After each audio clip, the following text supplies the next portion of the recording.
Hey, welcome back. Today we have an interview with Bara Greplova.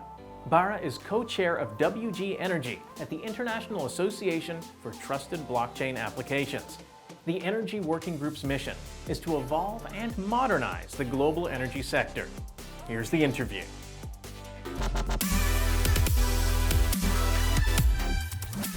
All right, well, thank you so much for joining us today, Bara. Now, you come from a film and TV background, having worked as a production manager at European HBO. How and why did you decide to get involved with the global energy sector? I started working for HBO right after college. It was my basically first job, and I studied film and literature. So that was all I kind of knew. It was media and film. I was in my 20s and I kind of wanted to do what you're supposed to do in your 20s. That means go abroad, explore, get experience in different fields, try something new, challenge yourself. So as it happens, about 6 years ago, me and two of my friends decided to establish a company that would focus on smart grids and smart technical solutions for households. We started developing the idea further and the business further.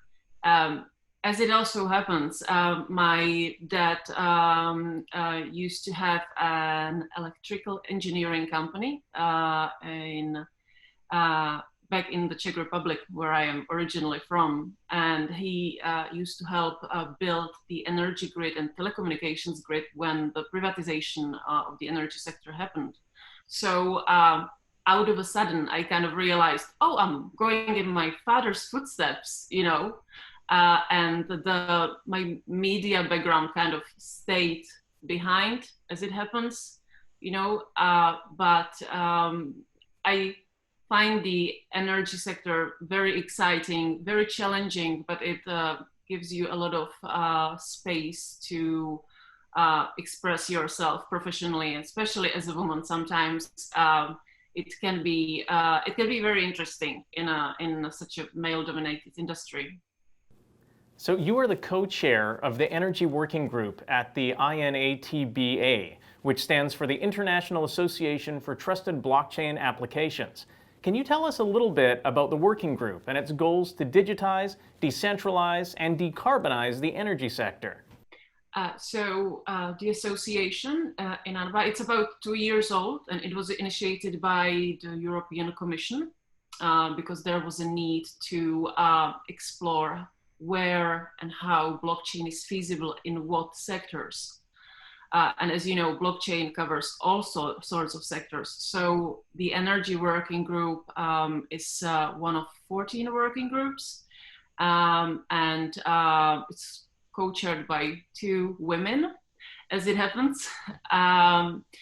So our main work is to focus on providing standards or guidelines, recommendations on how to deploy blockchain and DLT, distributed ledger technology, more easily in the markets, and also how to help this technology to be developed.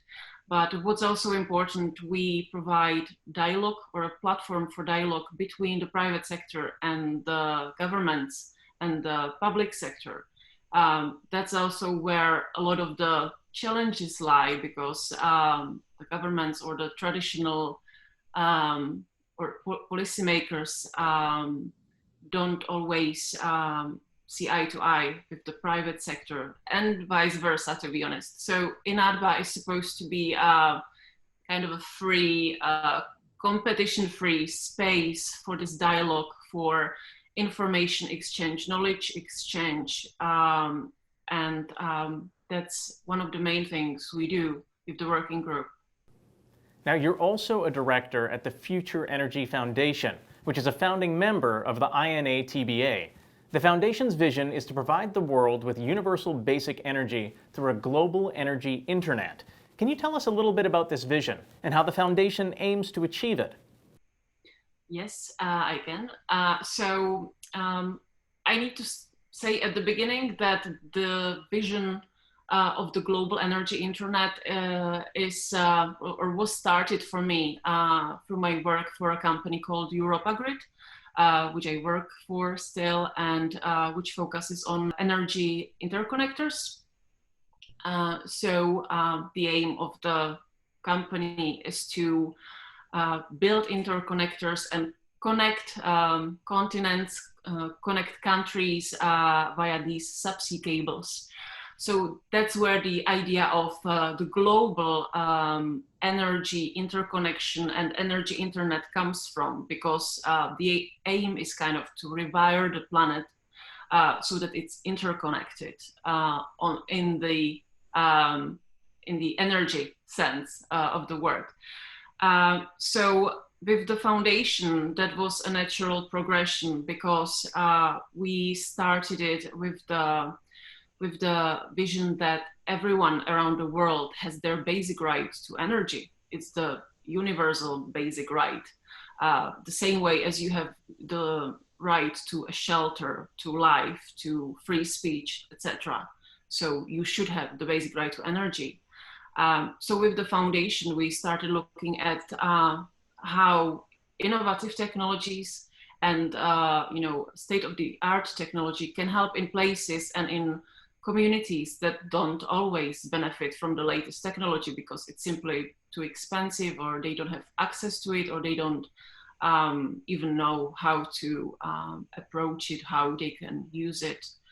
So what we are doing right now with the foundation is that we focus on energy poverty and how blockchain and DLT technologies can help alleviate or mitigate energy poverty.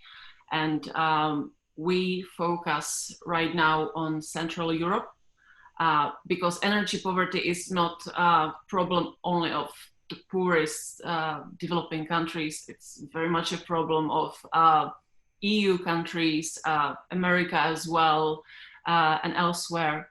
So we focus on EU, and we also have project in Mongolia, in Ulaanbaatar, which is one of the most polluted cities and capitals in the world, and there are very vulnerable energy consumers there. So the foundation right now focuses on the energy poverty, on that topic, and on those locations. So the foundation is also working on decreasing the gender imbalance in the energy industry. Can you tell us more about this imbalance and why it's important to tackle it? So our foundation is or has female leadership. We also have a woman or female co-founder who is from Mongolia, and she started the company, because when she was growing up, she would read and study by candlelight because there were electricity shortages all the time. So that was kind of the reason why the company was started.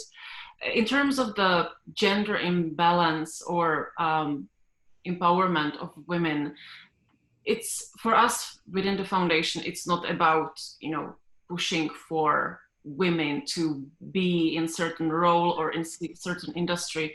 I very much want to stress out that it's important to have both genders present in the industry, just because you have very different expertise, different skills. Every human being is really unique. So what the foundation does in terms of helping women in the energy sector is to encourage them, network with them, and support them in terms of letting them know how to enter this industry that is male dominated and has been for more than a century. I don't think women need to be given a voice, to be given, to be handheld to enter this sector. It's more about they sometimes don't know how, just because they have different set of activities in their daily life, they have different priorities in life, and they just want to talk or have mentors who have gone through similar challenges, similar pathways. and they want to express themselves in a very different industry. Mm-hmm. So what do you think are some of the current challenges facing the energy sector today? And how can blockchain technology and decentralization help evolve and modernize the industry? The regulatory aspects and the legacy infrastructure sometimes prevents the innovation to be implemented. In terms of blockchain, it's not some silver bullet that will save us or magically transform the whole energy sector into super duper modernized thing. It's really an enabler. It helps to make processes more efficient, processes and practices, for example, in utilities or in corporations and companies that deal with energy. It also enables participation of individuals. And I think that's very important because energy sector has been for most of the time centralized sector. Now it's becoming decentralized, and it's giving greater control to the consumer, who are now becoming prosumers. And you know, we are putting solar panels on our roofs. We have EVs, batteries, etc., smart meters in our homes. So blockchain can help making those gadgets and devices work better for you. They can reduce your costs ultimately. They can bring you more transparency. And I think that's very important in these times as well, when people just want to know more about their consumption or where their produced energy goes to, if they can help their community with their own energy, etc. So, it's the new year. Can you tell us some of the Energy Working Group's objectives for 2021? So our main aims, since it looks like no one can actually meet in person and do physical meetings, demonstrations, and those sorts of things, we will continue with providing dialogue in between the public and the private sector and the policymakers and governments. We've also launched a new task force on energy trading in collaboration with UCL, the University of City of London, and the Global Observatory for Peer-to-Peer Trading. So we will be looking at pilots that enable peer-to-peer energy trading using blockchain. And that's very important because that actually helps with enabling the individual participation of people in the energy sector. So we will be doing that. And we, of course, are working on content creation, which means we are working on recommendations and guidelines and eventually standards for the energy sector in connection to DLT technologies. So that's the plan for this year. We would also love to provide demonstrative projects if it's possible this year. It's important to demonstrate to governments and policymakers how blockchain technology works, what it can do, how or why it might be a better solution to other innovative technologies. So if situation allows, we would like to focus on that as well. I think that leads me a bit into my next question. So from the perspective of someone who doesn't know much about the energy sector or climate change or even blockchain technology, what would you say to them to get them interested or to get them to start caring about their energy footprint?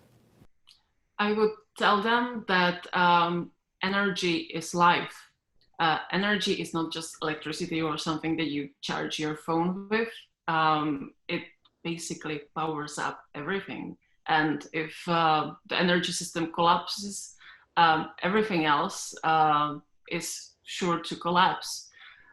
So I think